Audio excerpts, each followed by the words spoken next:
Sun above horizon, sun below. Summer brings the harvest, winter brings the snow. Warmth to open up the earth, cold to open up the heart.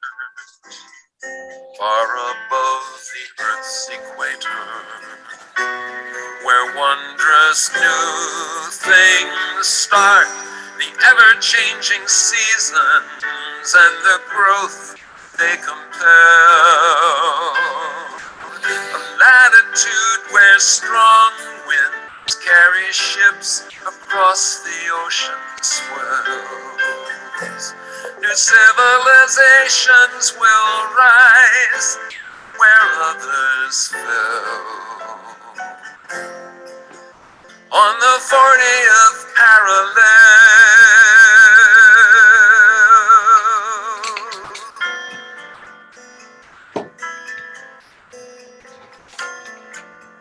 crowded cities thrive here, filled with changing faces,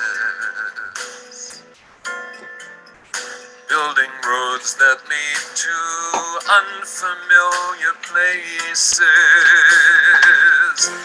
The wind across the plain becomes the roar of ocean, illusions of stillness in a world in constant motion. The ever-changing seasons and the growth they compel. A latitude where strong winds carry ships across the ocean swells. New civilizations will rise where others fell. On the 40th parallel,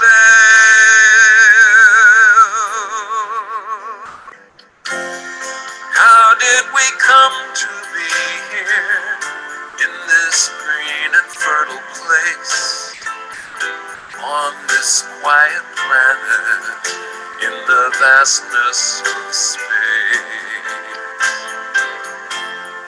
What were the chances there could be such perfect circumstances? Life to appear and last a billion years.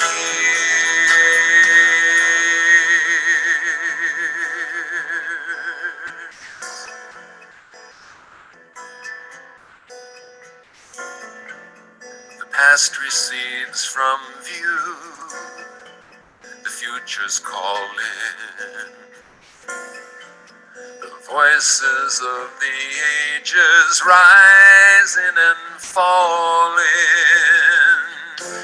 The sound of countless lifetimes, whispers and cries,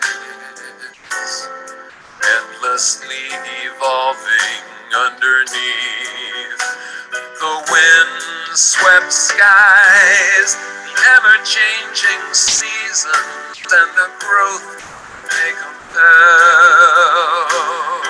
A latitude where strong winds carry ships across the ocean swells. New civilizations will rise where others fell. On the 40th parallel, how far our dreams may take us, no one can tell.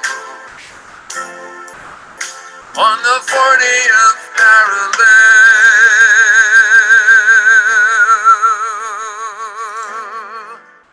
on the 40th parallel,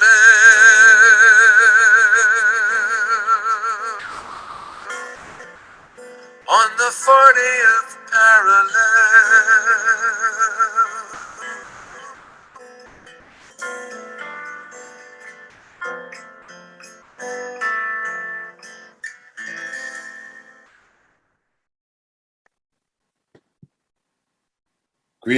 Greetings, and welcome to another episode. I don't even know the number. I'm lost in the sauce, but the latest episode of From the 40th Parallel with Mystic Mike and Ross Ben.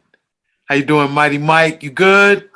I mean, I can't get my mind off of that song that we just listened to Yeah. because it almost seemed like I don't know if you've ever found yourself in the position where you've looked at your life and you're like, is this scripted?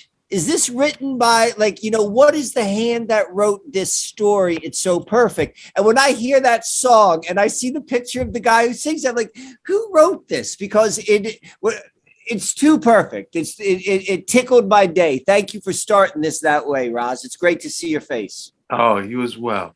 Well, yeah, we do want to big up Christopher Kent, who in 2015 must have really been plugged in. Tell me about it. Yeah, that's the creator of that song From the 40th Parallel. I did do a little research on him. I saw he did spend time in Philadelphia and New York. So he was on both the southern border and the northern border of the 40th Parallel. So I guess he really plugged in that time, He hits the top and the bottom. And like in a name like Christopher Kent, because all I think about is Clark Kent and Christopher Reeves. And I'm like, somehow Superman is like tied into that one. Well, right. Well, it definitely is a fitting song, man. If I would have heard that, if you would have played that, like if we were playing like a game where you'd be like, I'm going to play a song and you tell me what decade you thought that song was recorded in. And if you gave me three choices, and if the 2010s, was one of the choices, I would have not picked that. I would have picked like something like at another time frame because it didn't seem like it was that. Yeah, you're right. You're right. The style of it is more like 70s. Yeah, 70s AM. They call that 70s AM. And it's like that's why I'm saying, like, where does this come from? But it's so perfect. Like the lyrics and the rhyme structure of some of the lines. It definitely was good. Right. Yeah. So salute Christopher Kent, and we do honor your copyright. We just use that in the fair use, research, discussion points, and our channels are not monetized. You're not monetized, are you, Mike? I'm not monetized. Yeah, I'm not. So monetized. How about this? If Christopher Kent, if this were to get to him, and I hope I'm not speaking out of turn by making this offer, but if he hears this, we would love to have him on the show because I would not. That'd be a good look. I'd love to hear his thoughts on the 40th Parallel, and beyond that, what even inspired him to write that song. Wow. Because you're not writing about the 39th or the 45th. You're writing about the 40th Parallel. You plugged into something that we're obviously inspired by, Certainly. We got a special show today, don't we? Yeah, we do. Talking about that 40th Parallel. So, of course, we've been focused a lot on Philadelphia, a lot on Lancaster County and where the 40th Parallel crosses the Susquehanna River. Coming up this, I don't like weekends, but coming up this strong beginning, April 23rd and 24th, Mike and I are going to be in Pittsburgh. I'll have the information in the description, and I'll probably drop the flyer in somewhere around here so you can get those details, because you could come and see us live and direct. But something else we've been...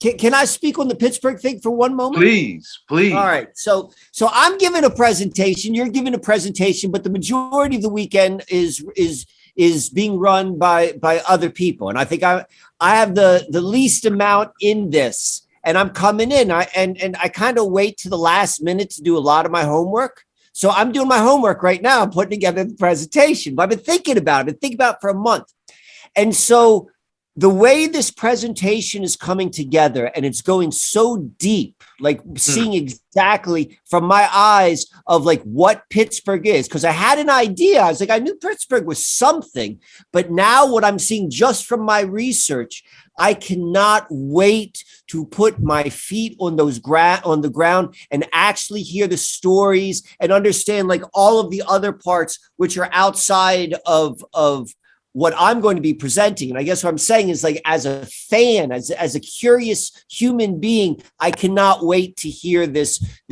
information because I now have a context of how significant it is. And, you know, I just want to throw that out there. I can't wait to go and see all of the other people who are going to come and take this journey with us. Yeah. And aligned with that, what we have today, because this is something Mike and I, we really wanted to happen, was to inspire others who may live along the 40th parallel or not, but decode your reality.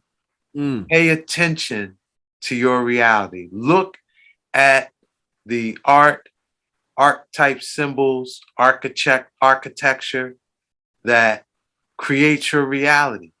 Don't take it for granted. Decode it and see what it means. So cities and you know, places along the 40th parallel, they seem very significant in this reality we call America. You know, and so we're going to get to explore Pittsburgh, this strong beginning, but we have some wonderful guests on the session tonight. The Connollys out of Columbus, Ohio. Good brother William and his beautiful empress. Alexis.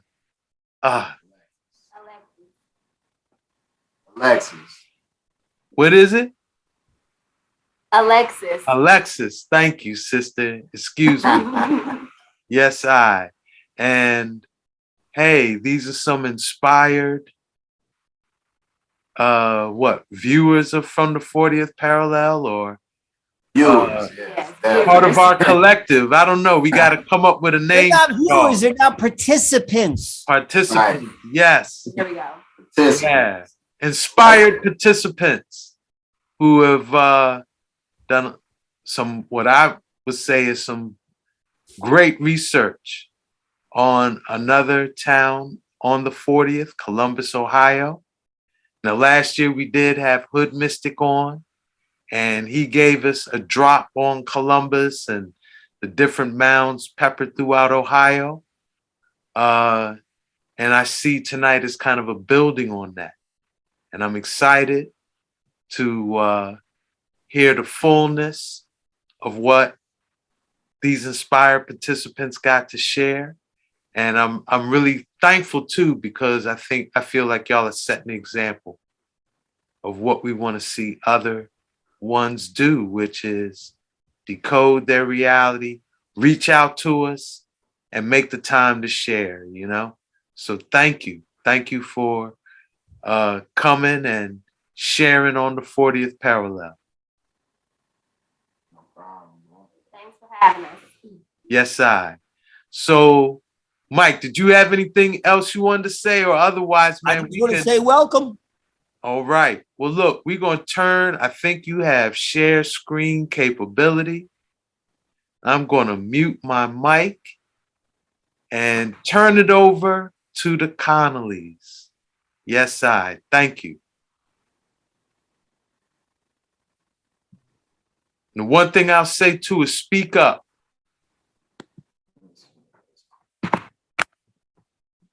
Here it's low. Is that good? You're muted. I'm sorry. Should we turn it up?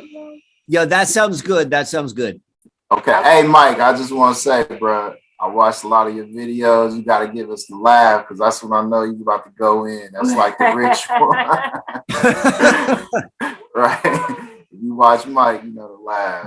I appreciate it. I'm going to let my wife take over from here. Thank you. Wow.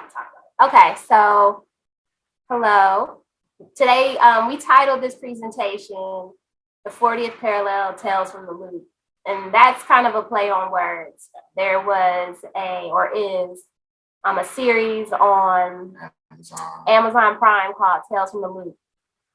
And it's based out of Mercer, Ohio. So let me just get some background. She chose the name Tales from the Loop. The thing is, when we first started this, like a year plus ago, it was just kind of like we were watching the series and we were like, man, this is crazy. Like, if you really look at the rivers, the 40th parallel, I don't even think we knew we lived on the 40th, to be completely honest. So when we went to the scene, we were on the 40th. I mean, we knew we lived around mounds and things like that. It was just kind of like we just started looking into the artwork, to the rivers, to the just everything. You know what I mean? The businesses, and I kind of been watching you guys' videos for a while, so I'm just like, hey, I'm gonna just put it to the test. You know, look at where the 40th marker is, look around the area, you know, the areas around that. So we named it Tales from the Loop just because it's a show on Amazon, and it just kind of sent us in a loop. You know, it's just like you see one thing and it's like, where's this going? You know what I mean?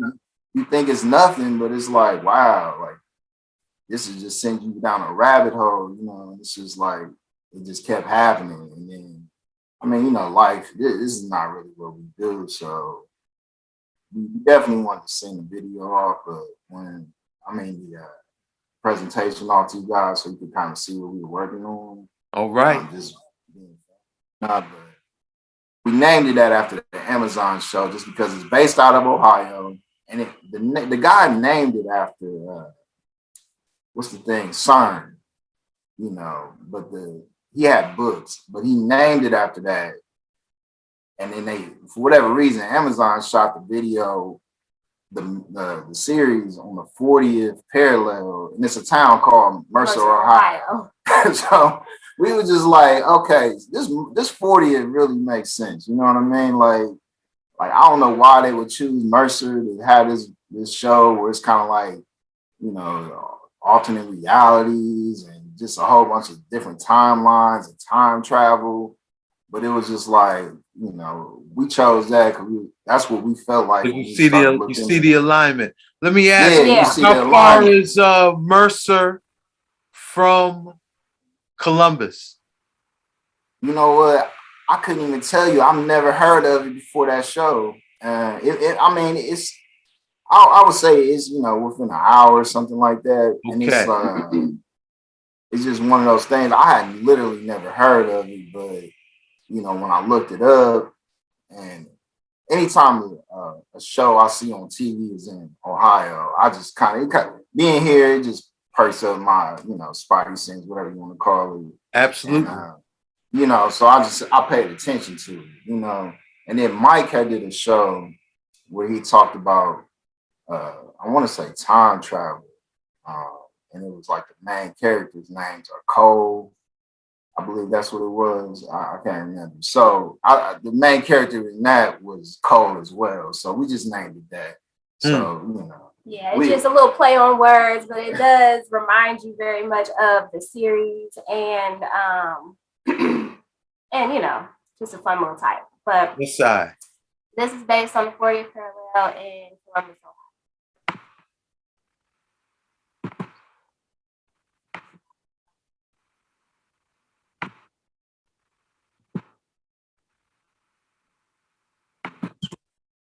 Okay, sorry.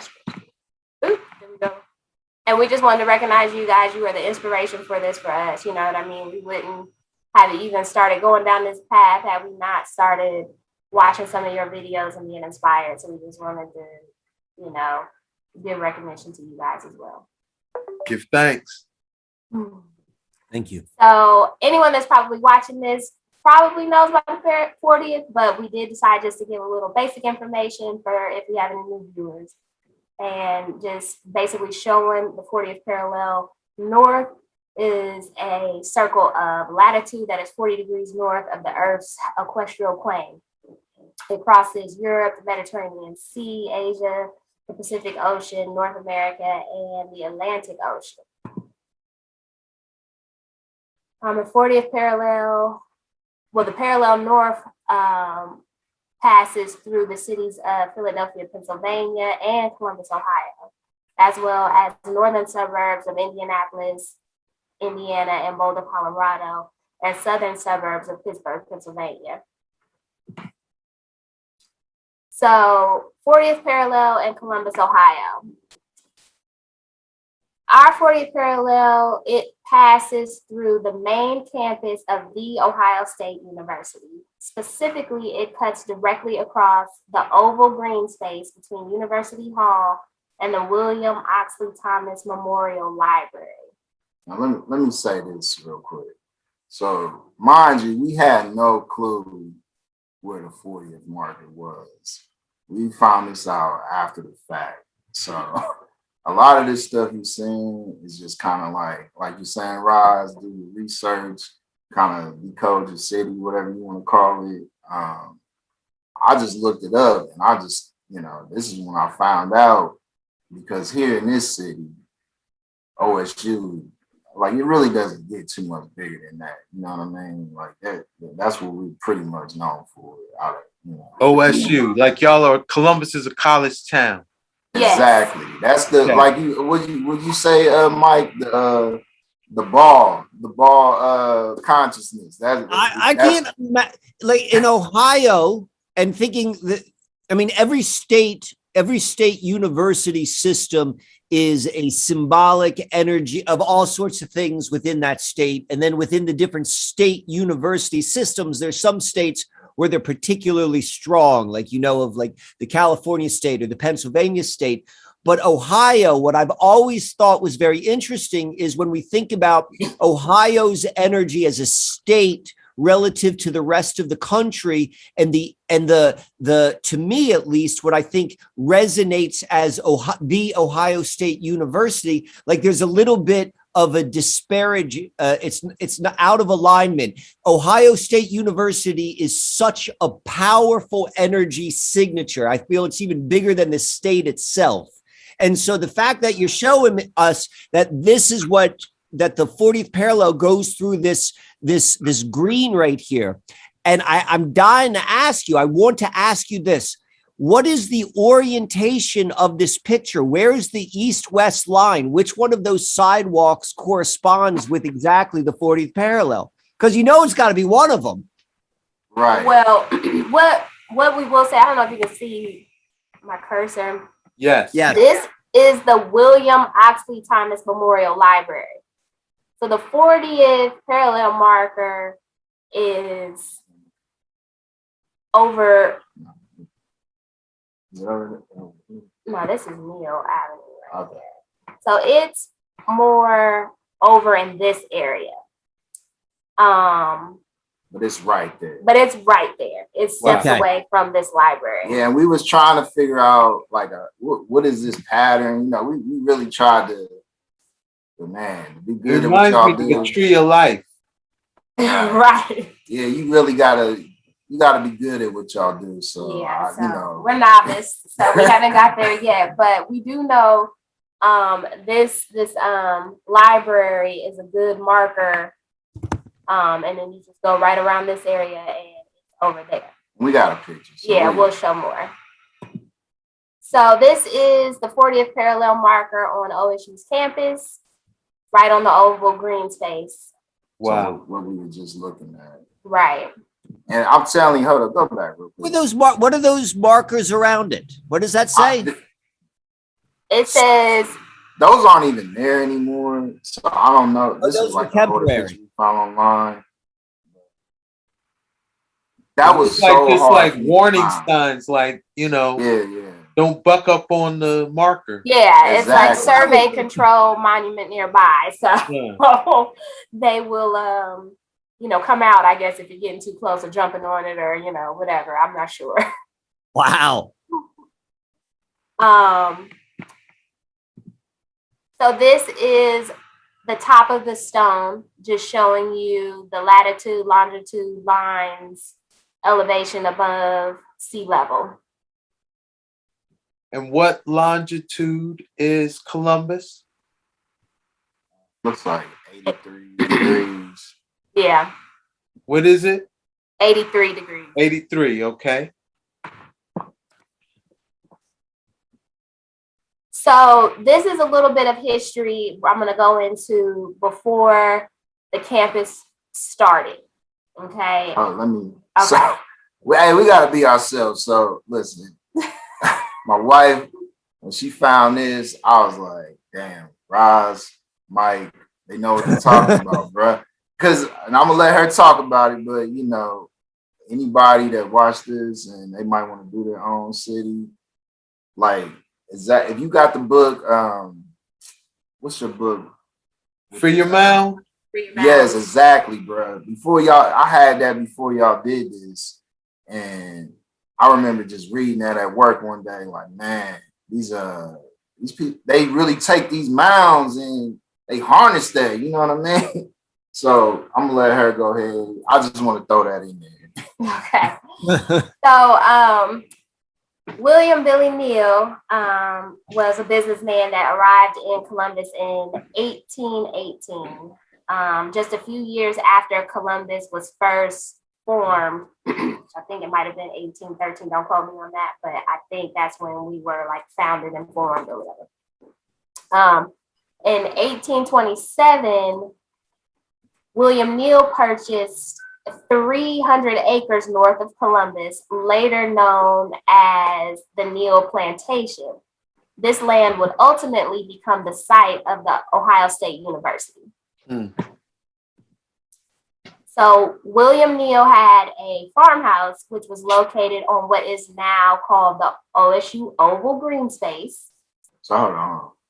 What we just looked at with all those crisscrosses, that's the oval. Just so y'all know. Right, and that's the oval. Yeah, it's called the Oval. And that library, that's where his farm was located. Right. So it says his farmhouse was located on the Oval Green Space, not far from the William Oxley Thomas Library and the 40th Parallel Market. So it was all around that area. I can't see because my video is in the way. Can we move it? Hold on one second. I'm trying to move so I can see a little better. Oh, never mind.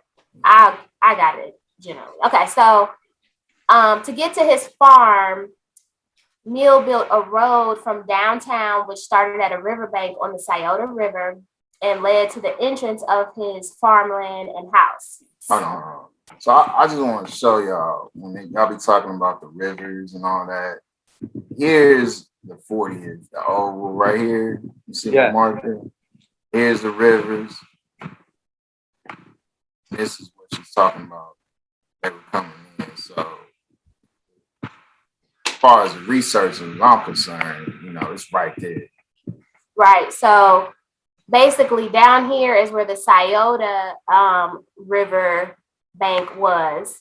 And he made a road all the way 2.5 miles up the street to the oval area right here. And that's where his house was. That's where the opening to like the gates open for his home, those type of things. And that road is known today as Neal Avenue. Okay. So just to the east of William Neal's property on what is today the OSU's campus, Neal built a house in 1856 for his oldest son, Robert, on a ridge just east of North High Street. The house was constructed on top of an Indian mound. Wow. At the time of... What'd you say? Sorry. I just said, wow. Yeah. Exactly, bro. That's what I said. Like, wow. At the time of construction, the home stood at one of Columbus's highest points. The home was called Indianola. And today that house is still standing. So this is an original picture of the house during that time. Over the years, there has been some reconstruction, preservation, those type of things. Right. but that was an earlier photo of the home on the mound.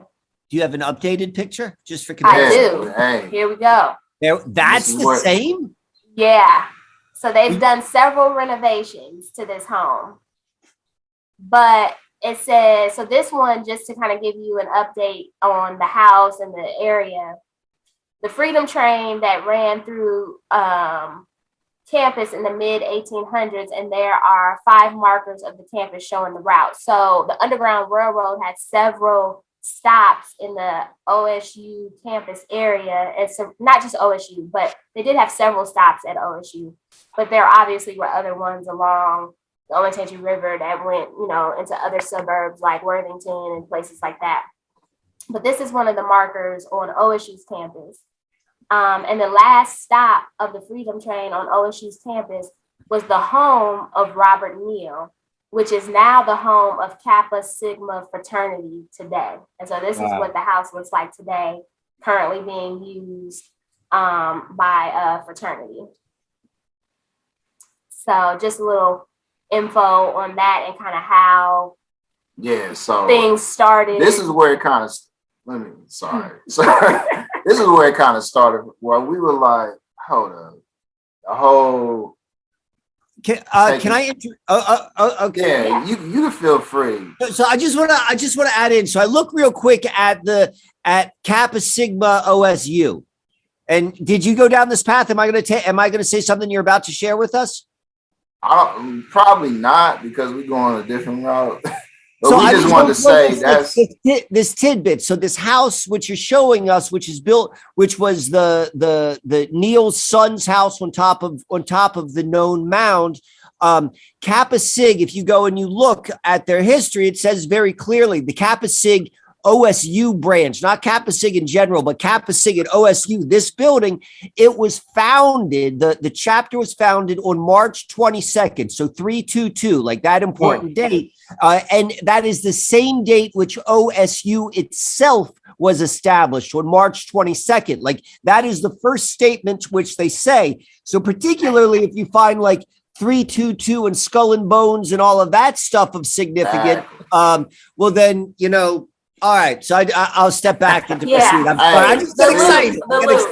That's the loop. That's what I'm talking about. Like you see some shit. We didn't even see that. That's what I'm talking about, though. It's just like you find something like that, and it's like, well, damn. Now I got to go this route, but I appreciate that because we didn't even. So please keep going. I didn't mean to stop your. No, we really appreciate those. We want y'all to, because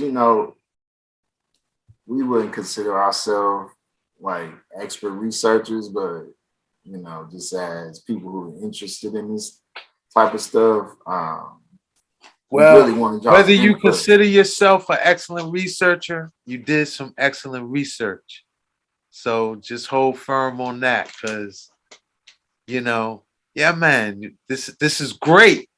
All right, we're gonna keep going. Yes, keep going.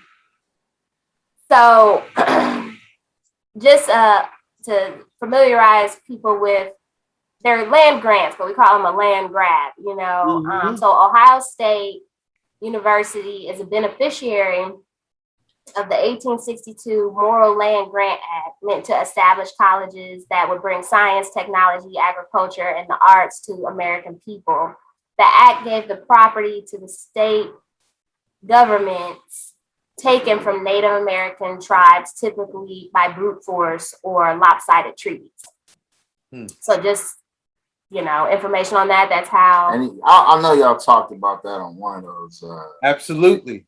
Yeah, absolutely. But that's what this so is. They are too. A beneficiary of that. This is a pattern you find. Yeah, it's a pattern. Exactly. Yes, a modus operandi. So we threw this in here for interesting timelines. William Neal's farmhouse burns down in 1862. The Ohio State University is a beneficiary of the 1862 Morrill Land Grant Act.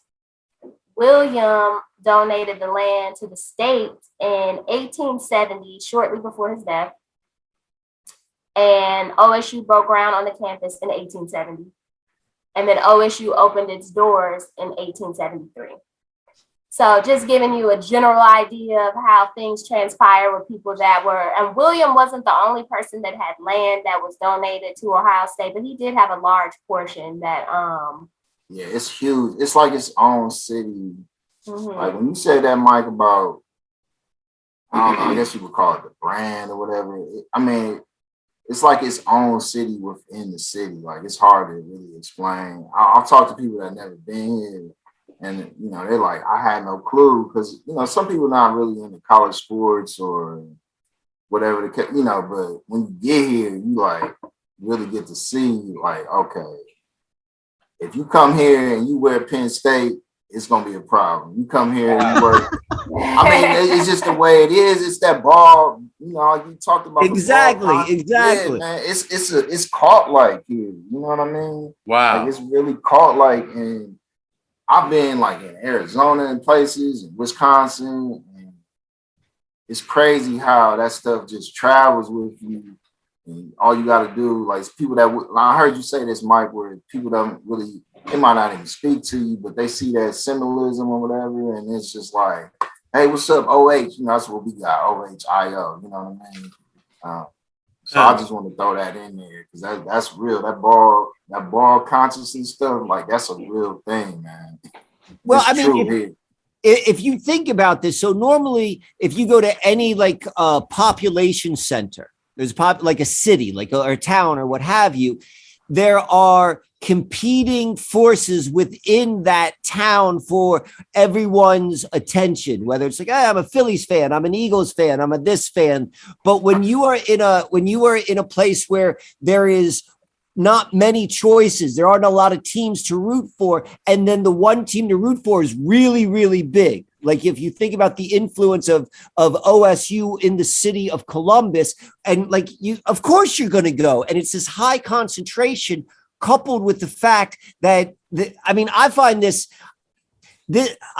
interesting, these dates, like, the 1862 to the 1862, the donates the land in 1870, and then immediately you start breaking ground on building the campus, and then you open the doors in 73. Well, first of all, I would think the doors would open before you would start building, because you'd need to justify. But regardless, like this is evidence of like a larger strategy in action. As you said before, the modus operandi for like how the land grabs take place, but then what the land grabs are to be done with. And so I find that interesting, but then also the blatant connection between dates and the mounds and the power of OSU is interesting to observe. Right. Like y'all say, I heard y'all say there's no coincidences. Right. You know what I mean? I've heard y'all say that before. I don't believe in coincidence. So, it just kind of, it's like you just really get to see the plan in action. You know what I mean? All right. So now we're going to talk about two rivers that are very close to OSU's campus and are basically two of our biggest rivers in Columbus. We have creeks and stuff that are pretty large, but these two are most popular. So this Ohio State campus is partly bordered by two rivers, the Olentangy River and the Scioto River. The Olentangy River once flowed right through campus in an area now occupied by the Ohio Stadium, or the Horseshoe, where we play our football games. They rerouted the river during the early days of OSU construction due to repeated flooding. It has been documented that the land surrounding these two rivers were occupied by various Indian tribes and cultures. Various Indian mounds have been reported along these riverbanks before the European settlers began to invade these areas. So this picture I found, this is the Scioto River. And if you were to go downtown right now, these smokestacks right here is where our Columbus Crew Stadium is. That is our professional soccer team. But this area, if I can get my cursor to act right, over here is where the mounds were supposed to be, along the Scioto River. So just a little tidbit there. Yeah, hold on. And I wanted to say this too, because I wanted to ask y'all's opinion about this. So the stadium itself just being called the Horseshoe, when I looked into that, you know, it was kind of like the horseshoe.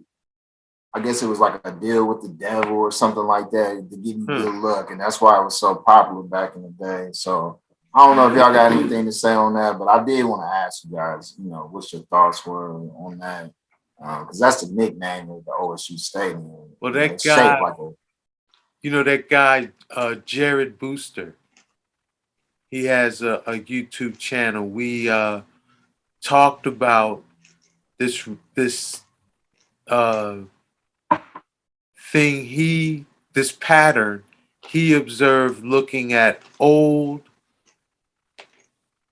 old images of the cities, like he'll call it like old world Boston or old world Baltimore, like go and find the oldest images. And one of the patterns he observed was that each city would seem to have on a mound a Roman-esque type stadium that had, a horseshoe shape and these two columns, at the entrance, like two towers that, people would come in and out of. Does this, it's got that. Yes. It's changed in time. It's changed. The original construction was just like a horseshoe. And they said that they made it based on like the Coliseum or, something along those lines. But over the years, they have renovated it and they've kind of put additional seating where the horseshoe opening was. But it is still called the horseshoe. And that was the original, It's on the 40th too. Bro. And it's on the 40th. Yeah, it ain't like right.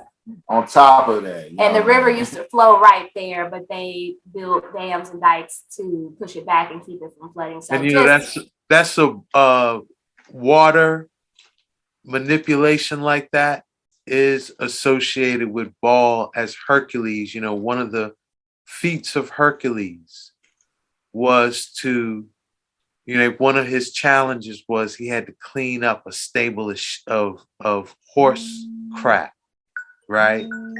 And the way he did it, he had to do it in a day also. And it was like, a mound of it, an enormous amount. So the way he did it was he rerouted a river to run through the stable, and it just cleaned everything out, right? Wow. So water manipulation, water works, all of these things are, as far as the language of the muses and architectural structures, these are like monuments to Baal, works of Baal, like the Philadelphia Museum of Art. When you go there, it's like the Philadelphia Museum of Art, on top of the indigenous mound and all of that. But right there next to it is the Philadelphia Waterworks, which is quote unquote, the first waterworks of the Americas or, colonial reality. But again, this is undercover Baal Herculean worship. So to move the river to then put the stadium there, that really, that's what ballers do, Yeah. All right, I'm gonna keep what going. was that go ahead. What'd you say?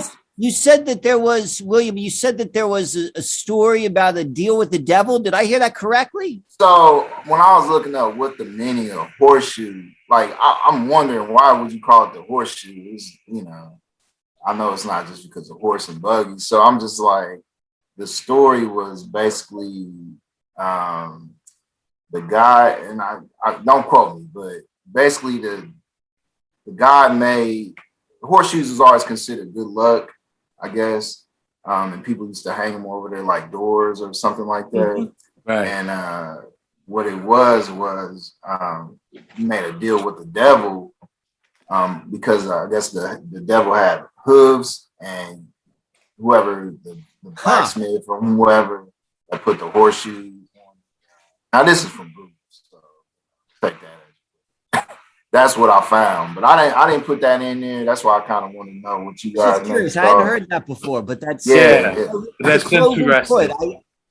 But I know you're right, I do there know is I've seen a lot of horseshoes and barns and stuff like that, and I always wondered why they put them right above the door. And apparently it was for good luck. You know what I mean? Right. There is a lot of different lore associated with horseshoes, and I know it is also like considered the Omega symbol. You know, yes, it is. Which is the feminine pole of an ankh. If you make the tau and then omega, you get like, put the omega on top of the tau, you get an ankh. Yes, I. All right, so we'll continue. So the Olentangy River and the Scioto River join together as one body of water in downtown Columbus. And then this river eventually connects to the Ohio River. So just to give you my cursor here, right here is the Olentangy, and it connects in this area. This is called Confluence Park. There's like a building there, like a restaurant, party house, that type of thing. And then, it's not far. But so here is the Scioto River, and then they meet down here in this area and then join.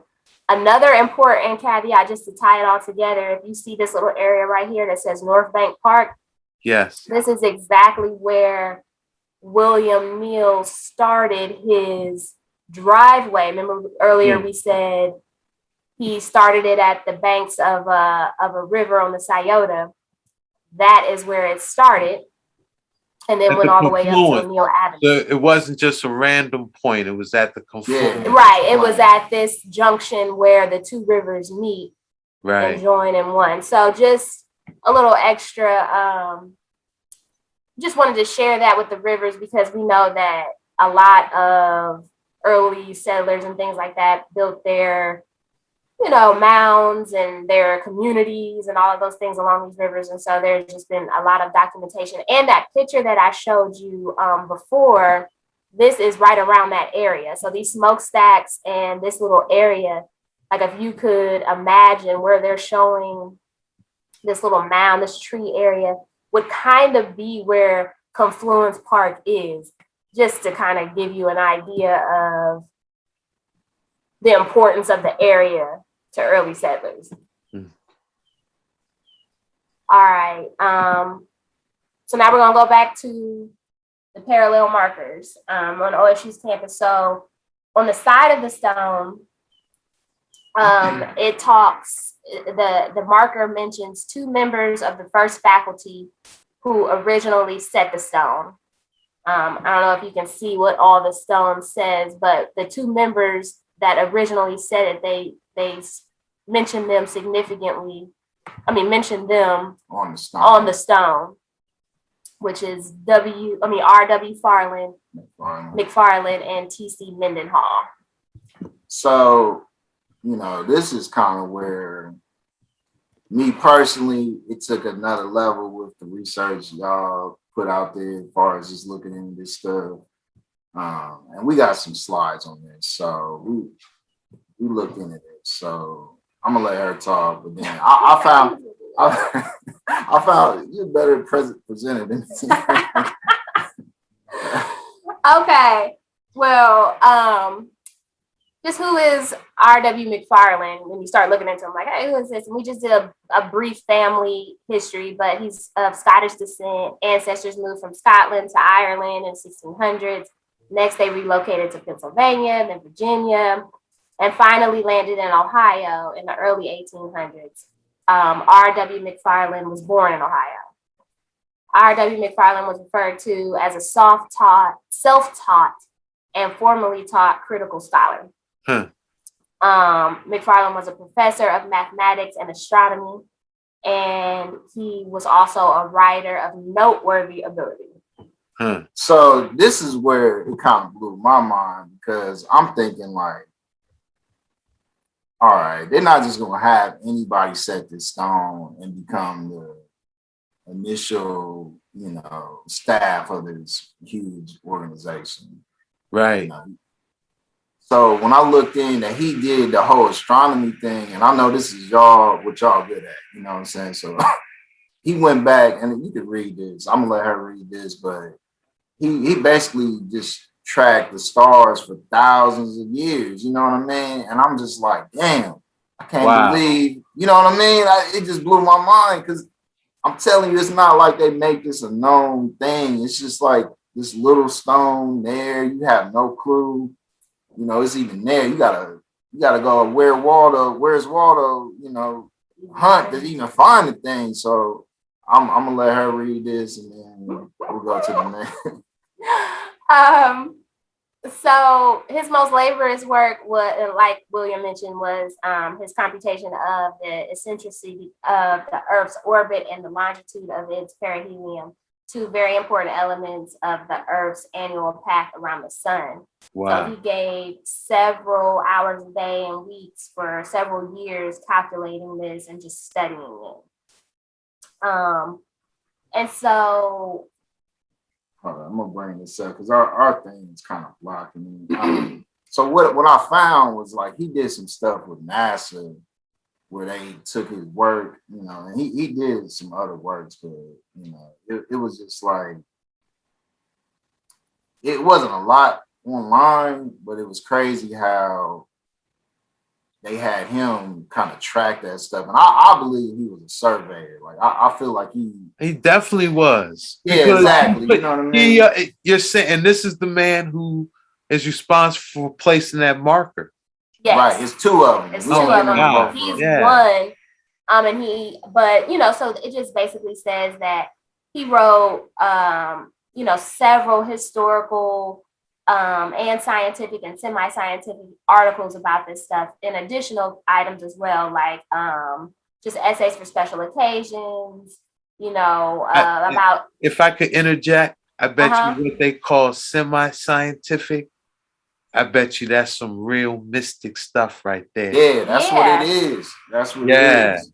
Yeah. And these articles down here, they really get into when I think I was looking into him, he wasn't liked because these Ludlow lines, ancient earthworks. Yeah, right. And things like that. He was explaining things that were happening in lands that maybe were once inhabited and being taken, and people, he worked as professors in certain areas, and they were like, you can't work here no more. So just something, but that's who he was and the type of things that he was doing in his time, and his name is on the marker.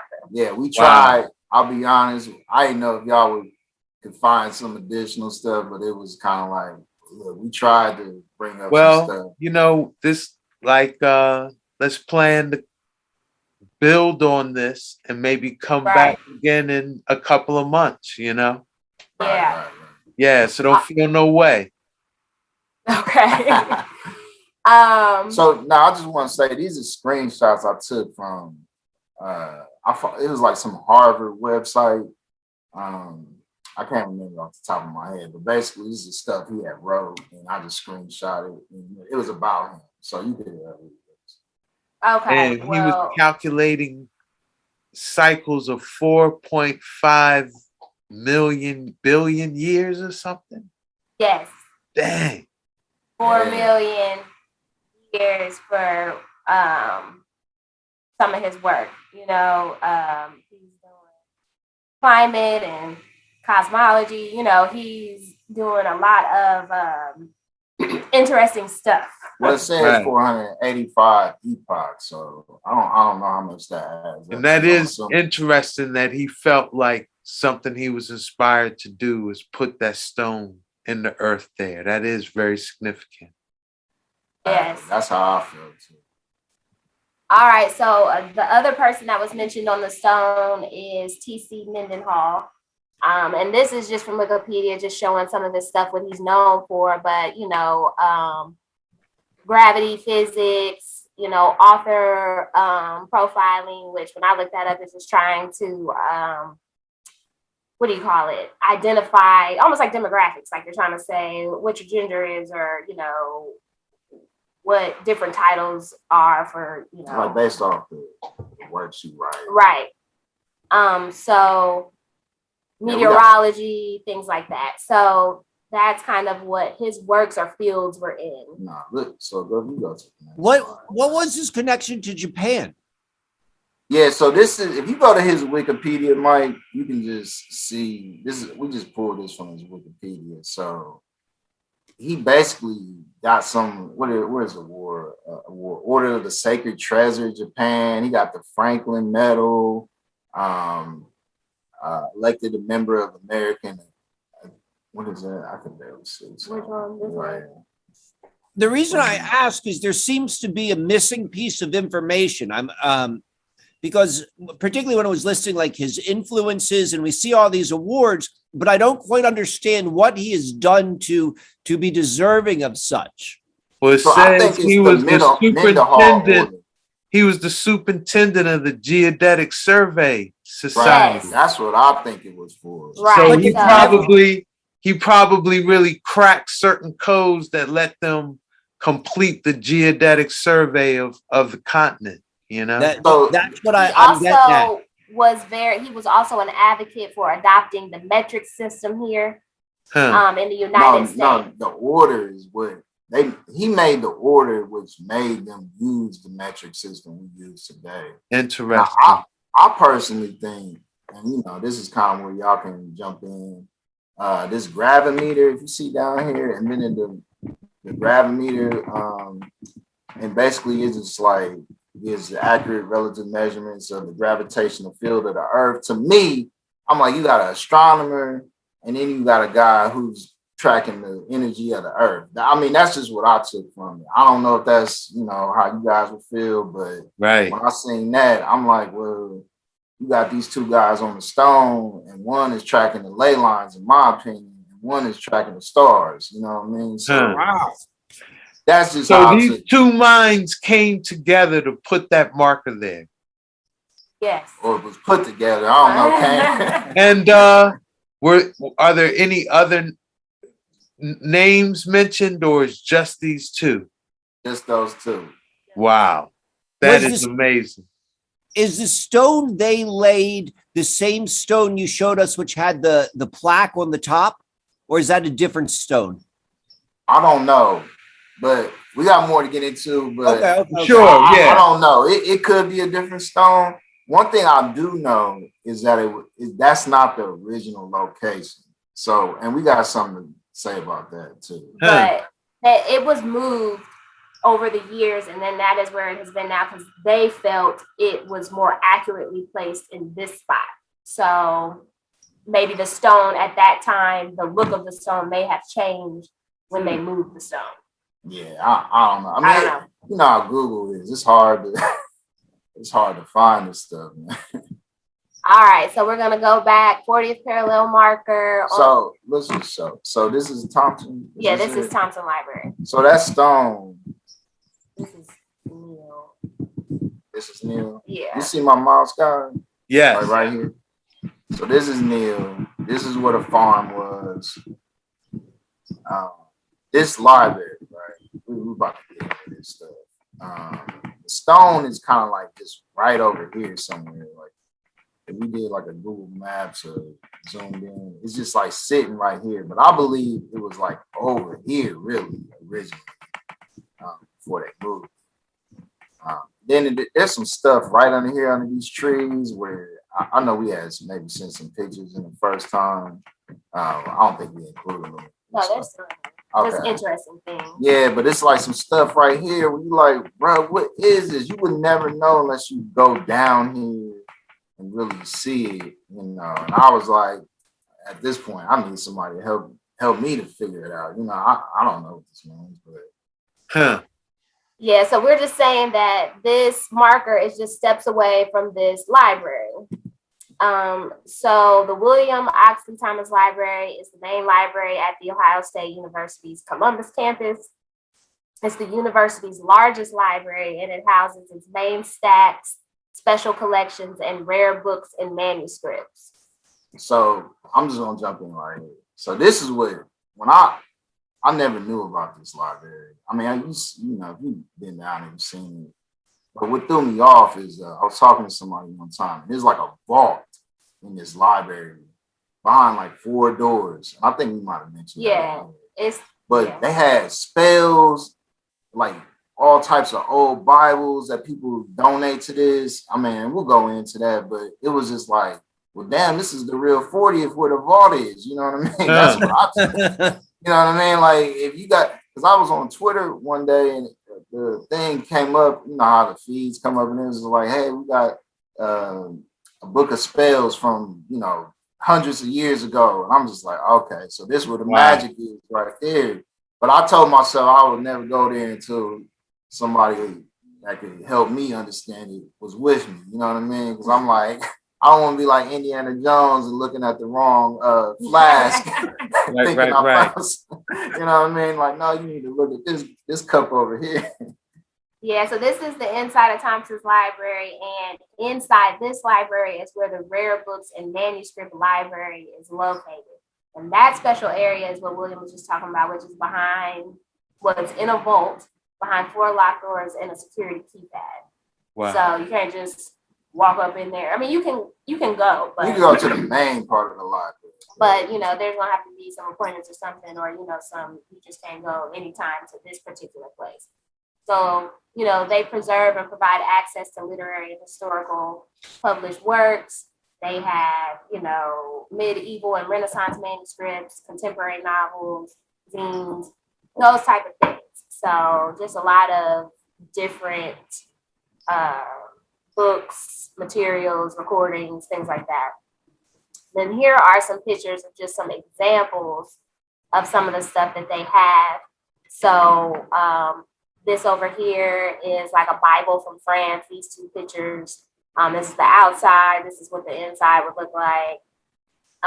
This book down here is a handwritten confession guide that talks about every possible sin known to humankind.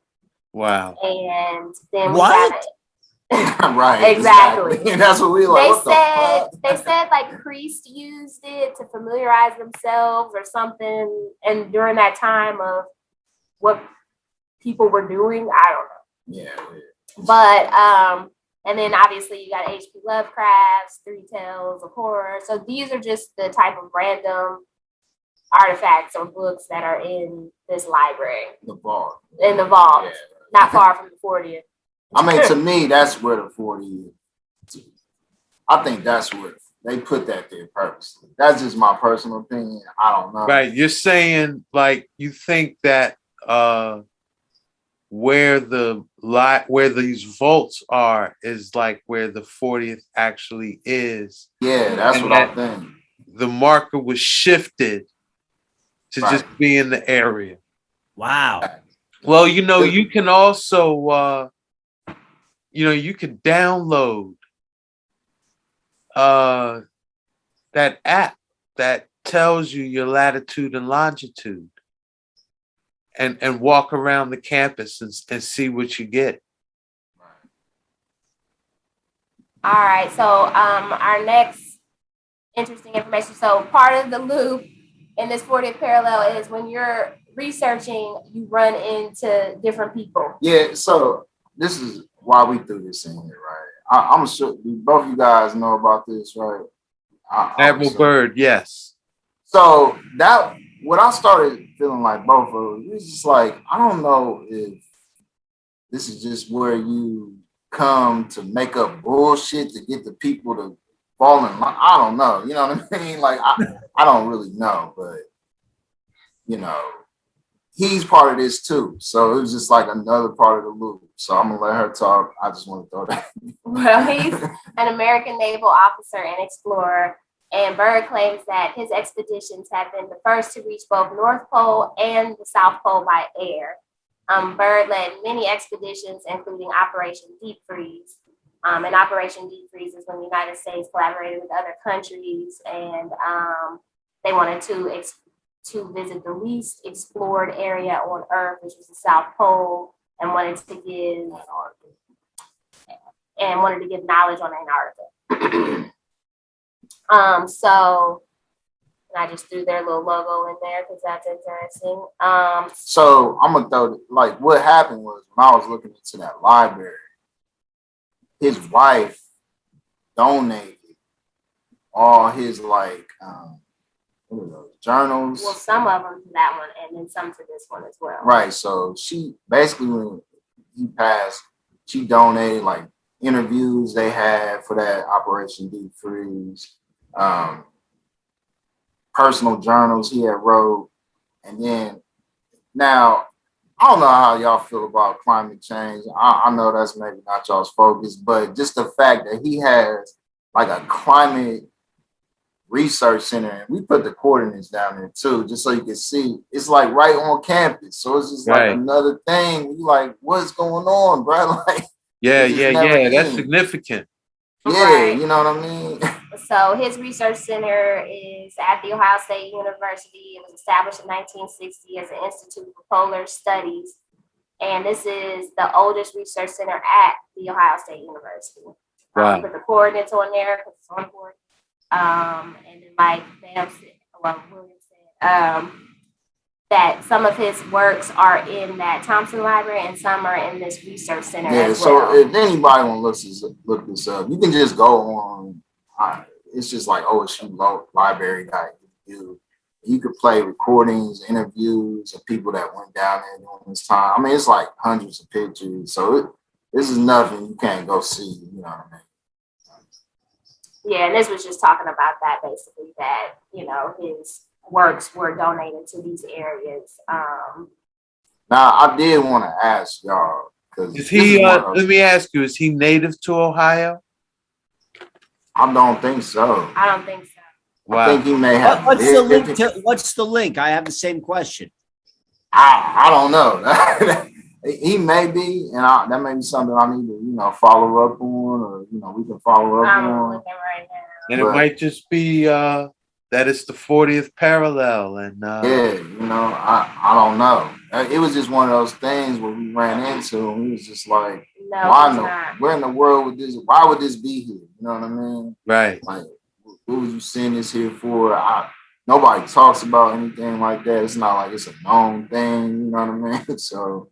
Yeah, he was born in Virginia and passed in Massachusetts. Interesting. So yeah, he's sorry. I don't know what the connection is, but it's there. It's there. He's on the campus. So we're gonna go into another loop. So the 40th parallel. The parallel goes directly through the John Glenn Columbus International Airport. So who was John Glenn? He was a NASA astronaut. Following his retirement, he served from 1974 to 1999 as a Democratic United States Senator from Ohio. Fun fact about him, he flew into space again at age 77. So he was like you said, the alpha. He was the youngest. I mean, he was the first and he was the oldest. I don't know if you know too much about him, but. Well, what it says was the first, okay. We'll go into it. Glenn was chosen as one of the 7 astronauts known as the Mercury 7, who were trained to become the first people to orbit around the Earth. So Glenn was the 3rd American in space and the first American to orbit the Earth in 1962. Wow. Now, hold on. So this symbol, right, for the Mercury 7, this is what we needed y'all to kind of break that down. So I don't know what I'm looking at. I'm assuming what I'm looking at, but I would like y'all's input on what you think that is right there. Well, I mean, you could see the foundation of it is the symbol of Mercury with just like a 7 in the womb. But the way it's elongated and the proportions of it, it takes on the character more like a sigil,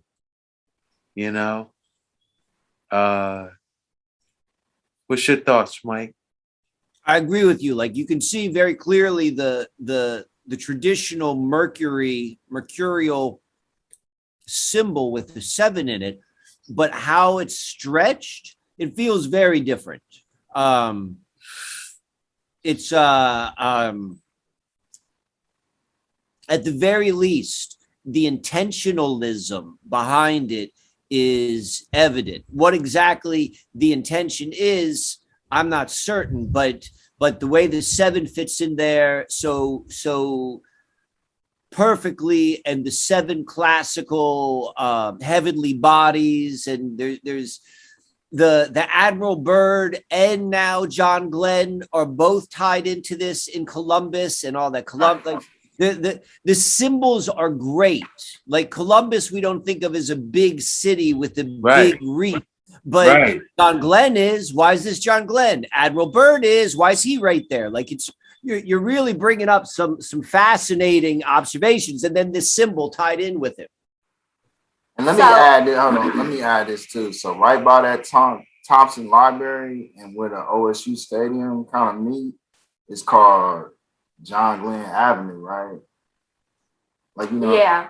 So if we would go back to a picture, like he has a street named John Glenn right over there by the Thompson Library next to the Oval. So it's like, oh, he may be from Columbus. I mean, he was from Ohio.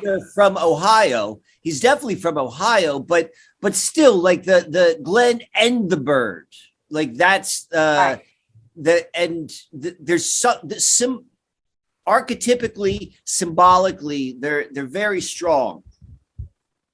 So the Mercury 7 was part of Project Mercury, which was the U.S. first program to send people into space, and they were doing this to compete with the Soviet Union for the space race. So that's what this is over here. That's Project Mercury's symbol and what they were trying to do at that time. So we were just wondering, like, well, what are some meanings of Mercury? Like, why are we naming you Mercury 7 and Project Mercury? You know, what's up with Mercury? And just some stuff we found is in astrology, Mercury is the messenger, and in myth associated with power of words as spellcasters. In Greek myths, Mercury was Hermes and the winged messenger god. And in Roman times, he was portrayed as the god of financial gain, commerce, eloquence, messages, communication, travelers, boundaries, luck, and trickery and thieves. See, that's what I feel like. It's all trickery. Like, that's just my personal opinion. Can we go back to the symbol real quick? Yes. One thing I was noticing, like, let's say you look at just like the body and arms, right? Not so much the head. That does look like an upside down cross or an inverted cross. Like, it very much does. The way, the proportion of it. That's what I was saying. I knew there was something odd with the proportion, but I couldn't articulate it till just before y'all moved it. But it looks like the cross is upside down. That's what I thought. And that might, like when you say, well, what intention are they rolling with this thing, you know? Yeah. All right. So here we go. Les Wexner is another name that, you know, obviously came up when we're researching, you know, famous people or landmarks and things like that in the Columbus area. So hold on. So we can explain. We got the Epstein. Wexner Medical Center, right, is literally walking distance from the 40th parallel, right? That's the University Hospital. It used to be called Ohio State University Hospital. Yeah, but he donated so much money. It's now Wexner Medical Center. Right. And he got his start. We'll go into that. Yeah, she can take off from there, just so people know. So for those that aren't as familiar with Les Wexner, He is an American millionaire businessman, the founder and chairman of L Brands, formerly Limited Brands. Wexner grew a business empire after starting the Limited, a clothing retailer with a restricted selection of profitable items, and later expanded his holdings to include Victoria's Secret, Abercrombie and Fitch, Express, Bath and Body Works. Wexner opened his first store on August 10th, 1963, in the Kingsdale Shopping Center in Upper Arlington, Ohio, which is a suburb of Columbus, not too far from the 40th parallel. Yeah. Right. So just as an additional tad bit, Wexner announced in 2020 that he was transitioning from the CEO to a new role.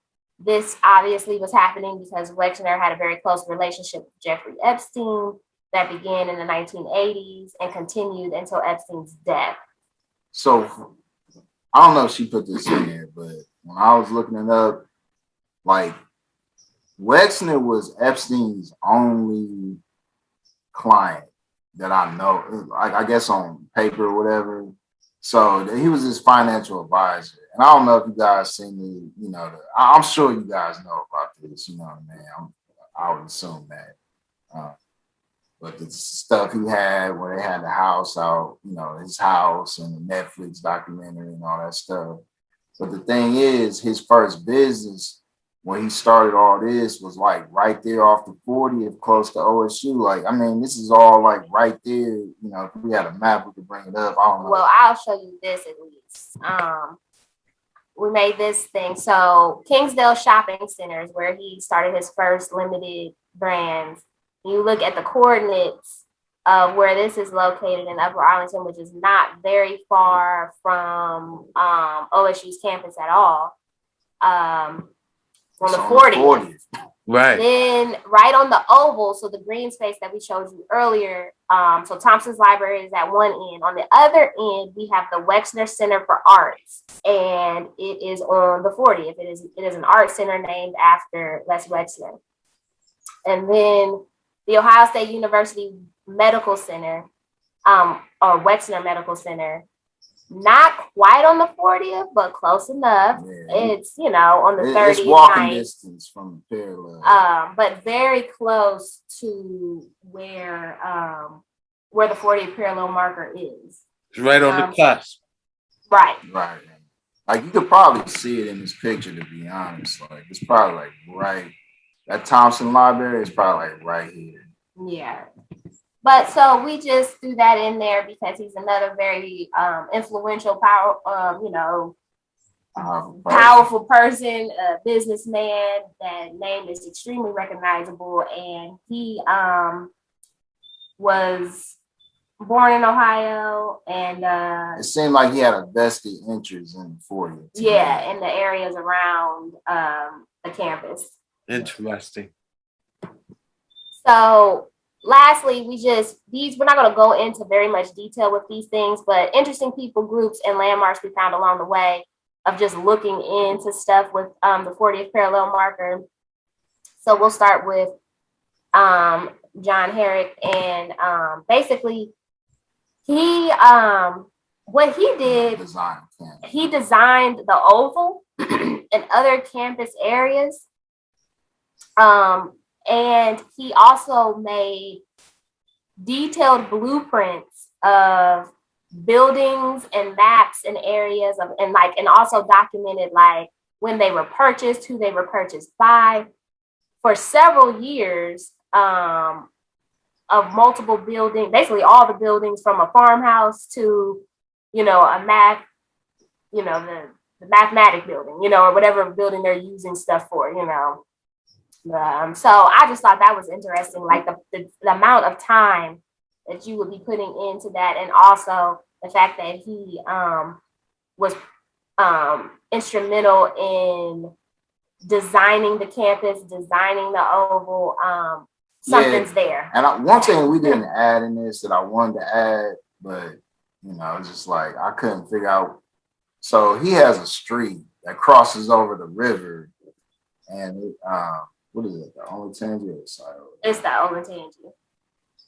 And there's this artwork that's just like right there, and it really doesn't make sense. Like it's called like a nymph or something like that, where it's just talking about this mythical creature, you know. And then we was looking up the river, and they said the deepest point of the river is right there in that area. So I don't know what that means. You know, if anybody wants to Google this or just try to Google, I don't really know if that has any significance or anything like that. But we throw them in there just because the bridge that crosses over that river has this artwork. It's like right there, and it's just one of those pieces where you like, man, what the hell is this? You know, it makes no, you know, like why would you put this here? I don't Right. even really know what it, you know, what's the significance of it, and it's like a It's a mythological deep mystery creature. embedded in it because Exactly, it's right, not easy right. to decode. So the next interesting group that we ran into was the Ohio State Atlas group. Basically, they made Parts for CERN. parts for CERN. Yeah. Wow. So, And this Amazing. ain't like they're low. I want to say they're right on John Glenn, you know, his street, and it's like right there over there by the marker. You know, that's just another thing we just kind of found, and I'm just like, who would know? right. So then this area, Sphinx Plaza, is also right by the parallel marker on the oval. I don't know why this, you know, like obviously it's been donated. It's a something that the alumni have put there, and they use this area for maybe like certain memorable times, maybe like a graduation from something, or you know, it's like a, I don't want to say it's like a fraternity, like an organization or a group that you can be a part of or something. But this area is on the oval. It's right by the marker. Right by the marker and the Thompson Library. And you only can see it if you're truly looking for it, or know what you're looking for. But this is like the plaques that are on it. Okay, yeah. So just little bench, little plaque, but you know, why is it there, or why did they choose this spot? So another interesting thing that we found out, this isn't on OSU's campus, but So when the last guy, Hood Mystic, I believe, he was talking about Mound Street. So Mound Street is like right over here, right? And I'll let her talk, but there's some mounds behind, you know, like if you were looking the other direction from the freeway, they got these megaliths, or is that what they're called? Monoliths that are set up, and it's in the weirdest place, like you would never expect it. But there's mounds over there, so I don't know, you know. We think they're mounds. They have not been labeled as such. But if you look at them and knowing the area and knowing that there was a gigantic mound on Mound Street, which is why Mound Street had its name, it just gets your wheels turning, you know. So this, even though this is not on OSU's campus, we put it in there because the Ohio State University landscape architecture students designed the work.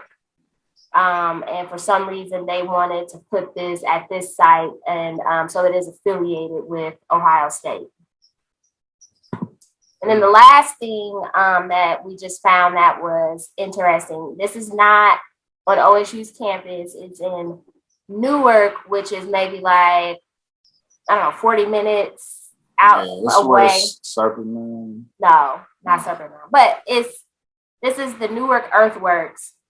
Okay. It consists of 3 sections of preserved earthworks: the Great Circle Earthworks, the Octagon, and then Wright Earthworks. So right now, when we were looking up, it's only about 10% of these earthworks are still preserved that were in this area. Obviously, they've been, you know, removed due to people settling into the area. But this particular area they have preserved, and it's like a museum and a place that you can visit, a complex you can visit. It was Newark Earthwork is the site of the largest surviving Hopewell earthwork complex in North America. What's interesting about this is when we were just kind of looking at stuff, the Ohio State University has an interdisciplinary academic center on these grounds that develops projects and research about American Indian culture. So once again, they just kind of ingrained themselves in another a mound area. Right. And they do have an Ohio State University Newark campus, which is, I would imagine, probably isn't too far from this, but we didn't go into much detail with that. So just bringing it all back together. I mean, you can. Yeah, I mean, this is just more like kind of what y'all guys have been talking about the whole time. You know, I feel like we found that. I'm assuming other people can look in their cities and find that. I mean, we start looking in the, like, I'll give an example why we call it the Tales from the Loop. Like, I remember, Mike, you had did a thing where you were talking about how Facebook, the guy who started the code for Facebook, he was trying to sue him because they out in Polaris, that's like a suburb from here. Right, right. You know, and I was thinking about that, and I was just like, well, now you got that movie I seen with the whole metaverse thing. You know what I mean? Ready Player One. Right. And now metaverse, you know, it's kind of like, so I don't know if that has anything to do with it, but I know Facebook is Leader Technology. Leader Technology. That's the guy who sued and said he wrote the original code, which Facebook was stolen by Harvard and then credited to Mark Zuckerberg, which the CIA created Facebook. That's this guy's story, and he's right there in Columbus. Right. So, you know, we're just saying that obviously our 40th parallel marker is on OSU's campus, and we believe that the campus is built near, on, or around ancient Indian mound burial grounds. We feel like these initial or early settlers that were on this land were mound building sites, similar to our state capitol building, which Hood Mystic mentioned that on his presentation last year, where it's just said like they use materials from excavated mounds and put them in our state capitol building, you know, and I'm pretty sure that's not the only building that they've done that with in the surrounding areas. And we personally just feel that this area and hospitals and companies and schools and stadiums are built in this area to harness the energy from the ley lines of the land. And that's it. Wow. Work in progress. Wow. All I could say is thank you. You know, I'm inspired. I'm ready to come out there and see it myself. You know? Yeah. Without a doubt, like these practices of decoding areas, like on one hand, like it's like there's this interesting element, like, oh wow, that's novel, that's interesting, I love to hear these stories. But then there's this like you begin to have a true appreciation of what was there. And you have a sense of place and space, which we've never had before. So you and the earlier work, which we saw from Hood Mystic, like, thank you so much for introducing us to what Columbus, Ohio, what's hiding beneath the camouflage, if you will. Not even really hiding. It's there, you know? Yeah. Right.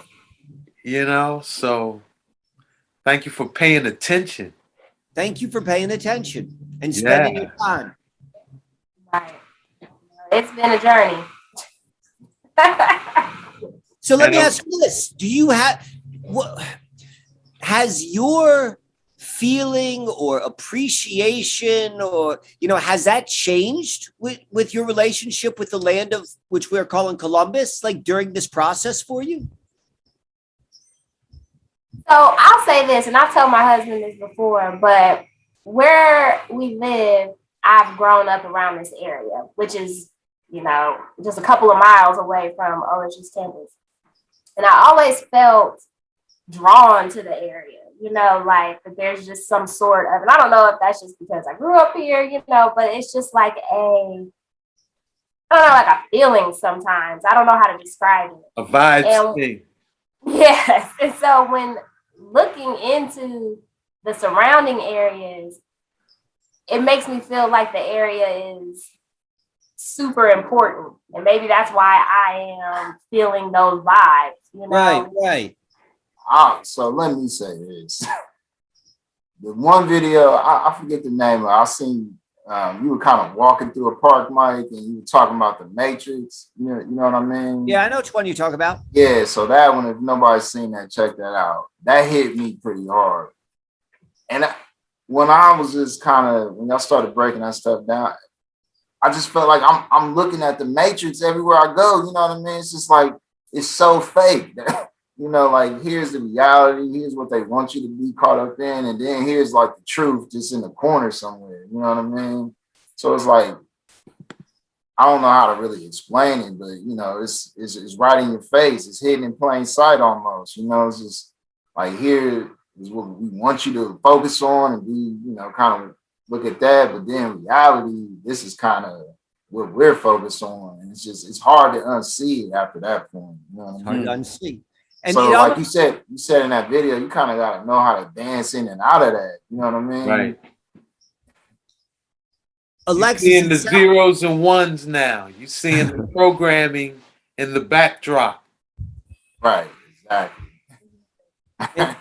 And I wanted to say, Alexis, like the way you presented your history of like growing up outside of OSU and having this sense, because not everyone has a sense of like the place they grow up. A lot of people grow up and they're like, there's nothing going on here. I just grew up. There's no big deal. But it spoke to you, and there was something inside. I mean, you said that to us. And then to go through this process, I'm just saying this is a witness for what you shared with us, is like you heard something and then you responded to it. And there's now this communication, like almost regardless if you can say like, this is what this means. Now there's like a deeper understanding, and it's a beautiful thing to watch. And I greatly appreciate you sharing that. And also you, William, with now how you're recognizing your own environment it's not what you initially thought. So this presentation, which you shared with us, is even deeper than the information. It's deeper than that. So I'm grateful for it. Thank you.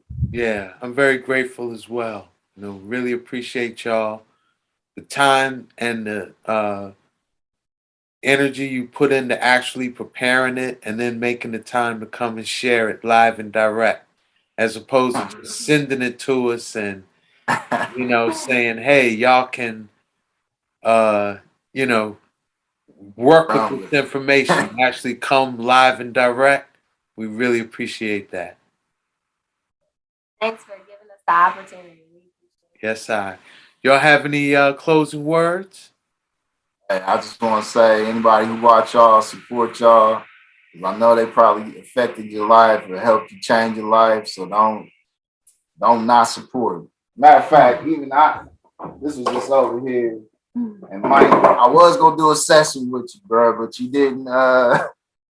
This is some of the books I done brought. Oh, right. There we go. I got those books as well. You quit doing the sessions. I don't know what happened. Right when I was feeling it internally, like I'm gonna do a session. How about this? I've opened that door up again. If you're interested or anyone else, you can send me an email and we'll figure that one out. Right. We need to do that. People need to support y'all, man. Oh, I appreciate love that. Yeah. Give thanks. So yeah, this was the first, but it's not going to be the last. So as y'all go further down the rabbit hole, once you have some more information you want to share, reach out. We'll definitely do this again, okay? All right. All right. So, hey, we're going to close it out by saying from one mystic to another, we salute you, and one love.